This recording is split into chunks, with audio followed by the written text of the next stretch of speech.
Chenaille a débuté en 1974, fondée par Réal Chenaille, qui est notre père. L'entreprise aujourd'hui a 200 employés dans le domaine de la construction génie civil.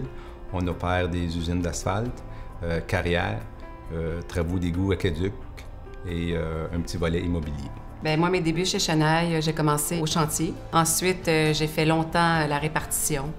On a eu une division béton que j'ai chapeautée pendant 15 ans. Puis maintenant, bien, je suis vice-présidente des ressources humaines, un rôle que j'habite bien, que j'aime beaucoup. Mes débuts de Chenaille ont été en 1988. À l'époque, j'avais 14 ans. J'ai commencé Chenaille journalier sur l'asphalte, mécanique de soir et de fin de semaine au garage. À 15-16 ans, j'ai tombé surintendant, dans la vingtaine, directeur des opérations, pour finir à 33 ans, président de Chenaille. La mise en place de la deuxième génération chez Chenaille s'est effectuée à l'époque en 2006. Mon père s'était mis sur le marché à vendre.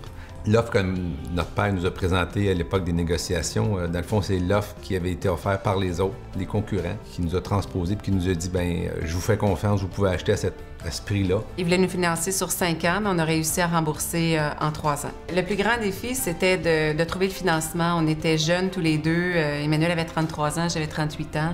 Et puis, que les gens aient confiance en nous. On a eu la Banque nationale qui a participé, on a eu GE Capital, alors on a pu faire le rachat. L'annonce, on a regroupé tous nos gens en bas dans la cantine.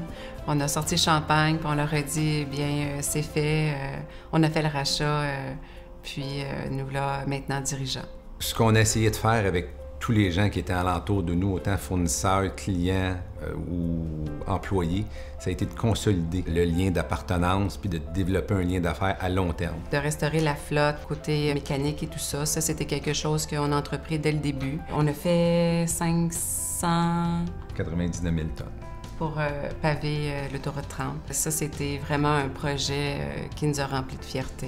Depuis le début de où on a fait l'acquisition à maintenant, on a doublé le chiffre d'affaires. On s'est trouvé très chanceux de pouvoir réaliser ça à l'âge qu'on avait.